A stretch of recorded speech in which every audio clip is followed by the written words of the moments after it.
Love അന്ന അവലക്കും വ ആഖിറക്കും വ ഇൻസക്കും വ ജിന്നക്കും കാനു അലാ അത്ഖാ ഖൽബി റജുലിൻ വാഹിദിൻ മിൻകും മാ സാദ ദാലിക ഫീ മുൽക്കി ഷൈഅ. ലോകത്തുള്ള ഒന്നാമത്തെ മനുഷ്യൻ മുതൽ അവസാനത്തെ മനുഷ്യൻ വരെ, ഒന്നാമത്തെ ജിന്ന് മുതൽ അവസാനത്തെ ജിന്ന് വരെ, എല്ലാവരും ഏറ്റവും നല്ലൊരു മനുഷ്യൻ്റെ തഖ്വയോട് കൂടി ജീവിച്ചാലും അള്ളാഹുവിൻ്റെ അധികാരത്തിൽ ഒന്നും കൂടാൻ പോകുന്നില്ല. ലോകത്തുള്ള മുഴുവൻ മനുഷ്യന്മാരും നിസ്കരിച്ചു, എല്ലാവരും നോമ്പെടുത്തു, എല്ലാവരും ഈമാനുള്ളവരായി. അതുകൊണ്ട് അള്ളാഹുവിന് എന്തെങ്കിലും മെച്ചമുണ്ടാവും? ഒന്നുമില്ല.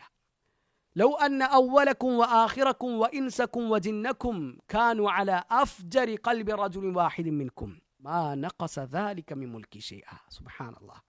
ലോകത്തുള്ള മുഴുവൻ മനുഷ്യന്മാരും മുഴുവൻ ജിന്നുകളും ഒന്നാമത്തവൻ മുതൽ അവസാനത്തവൻ വരെ ഏറ്റവും വൃത്തികെട്ട ഒരു മനുഷ്യൻ്റെ ജീവിതമാണ് മുന്നോട്ട് നയിച്ചത് എങ്കിലും അള്ളാഹുവിൻ്റെ അധികാരത്തിൽ നിന്നൊന്നും കുറയാൻ പോകുന്നില്ല.